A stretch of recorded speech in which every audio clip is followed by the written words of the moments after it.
আসসালামু আলাইকুম, কেমন আছেন সবাই? আশা করি যে যেখান থেকে আমাদের ভিডিওটি দেখছেন সবাই ভালো আছেন, সুস্থ আছেন। আজকে কিন্তু আমি একটা খুব উপকারী একটা সবজি আমি আপনাদের সাথে শেয়ার করব। এখানে হচ্ছে আমি একটা মিষ্টি কুমড়া নিয়ে নিয়েছি, আর এখানে মিষ্টি কুমড়াটা কিন্তু 1 কেজি একটা মিষ্টি কুমড়া। আর এই মিষ্টি কুমড়াটা দেখা যায় যে বাচ্চাদের জন্য অনেক উপকারী, কারণ এত বড় মিষ্টি কুমড়া কিন্তু একবারে শেষ করা যাবে না।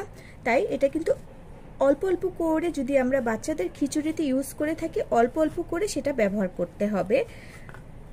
আর সেই জন্য আমি অল্প অল্প করে কিভাবে ব্যবহার করবেন যাতে নষ্ট না হয় সেটাই আমি আজকে আপনাদের সাথে শেয়ার করব। প্রথমে দেখাচ্ছি যে আমি মিষ্টি কুমড়ার উপরে যে অংশটা আছে না, সেটা আমি ফেলে দেব। উপরের অংশটা যদি আপনারা ফেলে দেন তাহলে কিন্তু মিষ্টি কুমড়াটা অনেক দিন ভালো থাকবে। দেখুন আমি পুরাটা একবারে ফ্রেশ করে দিলাম। যদি আপনারা এরকম করে রাখেন প্রথমত, তাহলে মিষ্টি কুমড়াটা অনেক দিন ভালো থাকবে আর নষ্ট হবে না। মিষ্টি কুমড়ার উপরে যে অংশটা না, সেটাই আগে নষ্ট হয়ে যায়, আর ভিতরেরটা নষ্ট হয় আস্তে আস্তে নষ্ট হয়।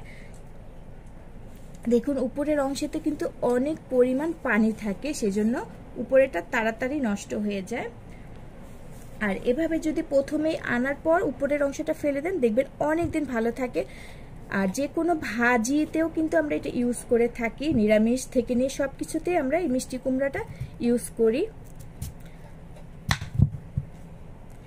তারপরে আপনারা যদি পিস করে রাখেন তাহলে কিন্তু এটা আরো ভালো থাকবে।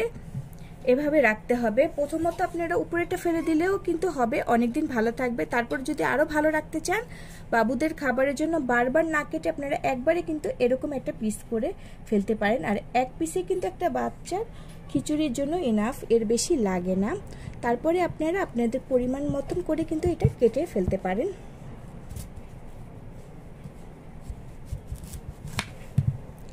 এই তো এভাবে করে আপনারা পিস পিস করে কেটে রাখবেন, তাহলে অনেক দিন ভালো থাকে। আর এই মিষ্টি কুমড়া শীতের মধ্যে অনেক ভালো লাগে। আপনারা ধনেপাতা টমেটো দিয়ে কিন্তু আমরা অনেক সময় চিংড়ি মাছ দিয়ে এই মিষ্টি কুমড়া ভাজি করে থাকি। দেখা গেছে যে অনেকে আছে না ছোট পরিবার, তাদের একটা মিষ্টি কুমড়া পুরাটা লাগে না, অর্ধেকেই হয়ে যায়। তারা আমার মতন করে কিন্তু আপনারা রেখে দিতে পারেন। ফ্রিজের বাইরেও অনেকদিন ভালো থাকবে। আর ফ্রিজের মধ্যে যদি আপনারা রাখতে চান তাহলে কিন্তু অবশ্যই একটা পলি ব্যাগ করে কিন্তু ফ্রিজের মধ্যে রাখতে হবে।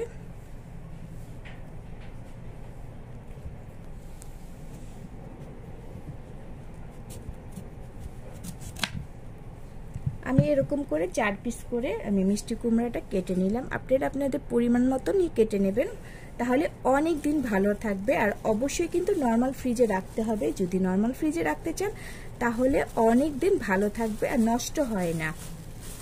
এখানে আমি একটা পলি ব্যাগ নিয়ে নিলাম। আর বক্সে কিন্তু রাখা দরকার নেই, বক্সে রাখলে তাড়াতাড়ি নষ্ট হয়ে যায়। আপনারা অবশ্যই পলি ব্যাগে করে এটা নর্মাল ফ্রিজে রেখে দিতে পারবেন, অনেক দিন ভালো থাকবে। আজকে আমি আপনাদের সাথে শেয়ার করলাম মিষ্টি কুমড়া। এরপরে অবশ্যই আপনারা কমেন্ট করে জানাবেন যে আপনারা কোন সবজিটা দেখতে চান, কিভাবে সংরক্ষণ করে রাখি আমি সব সময়, অবশ্যই কমেন্ট করে জানাবেন। সেই পর্যন্ত সবাই সবসময় ভালো থাকবেন, সুস্থ থাকবেন। আজকে এই পর্যন্তই ছিল আমার এই ভিডিওটা। আল্লাহ হাফেজ।